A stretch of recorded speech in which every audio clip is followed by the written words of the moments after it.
ASU has hosted about 70 young Afghan women students after their evacuation from Kabul in the summer of 2021.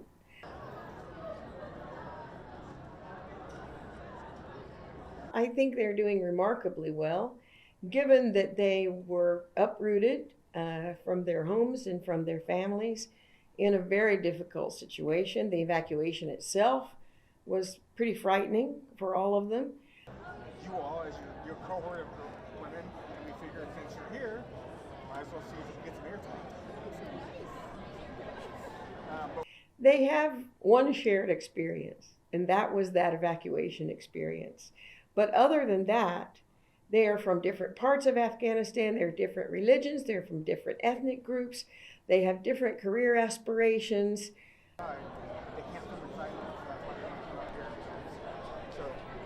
I think they've broken down a lot of stereotypes. I really do. The world might see Afghan women as voiceless or helpless. Well, I can tell you for sure that these women are not voiceless or helpless as a whole. They're very resourceful, they're very brilliant, and even tenacious at times.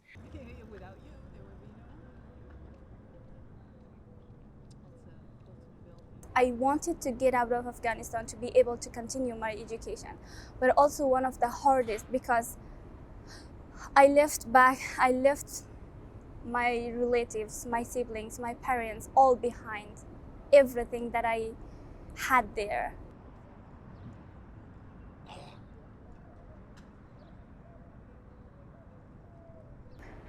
One night that we were trying to get into the airport, they stopped our bus. They put the refills toward us and said that if you don't turn back and go home, we will just fire at you and kill all of you. Had you known she would have gotten celebrity treatment the entire semester? No, she hasn't. Oh, she hasn't. Okay. All my students receive it. Aww. 2 to 3 members of Taliban came even inside the bus with the big guns in their hands, said no Bangladesh, no education, go back home. Go back home.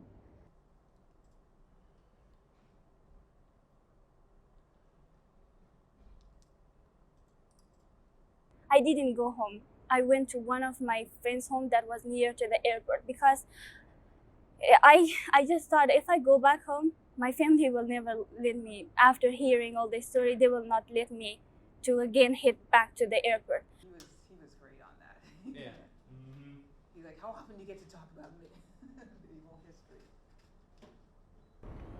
I went back on the bus, and that night we spent the whole night just circling around the airport, and finally around 4 or 5 a.m. in the morning we could finally get into the airport.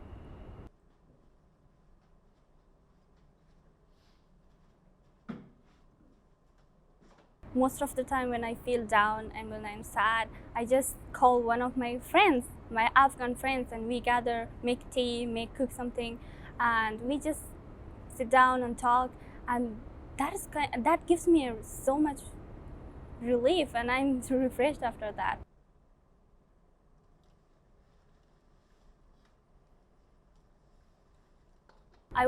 Before coming to the United States, I was working with a Royal Mentorship Program. We used to gather street children, help them, support them to go back to school, and helping people has always been my top priority wherever I am.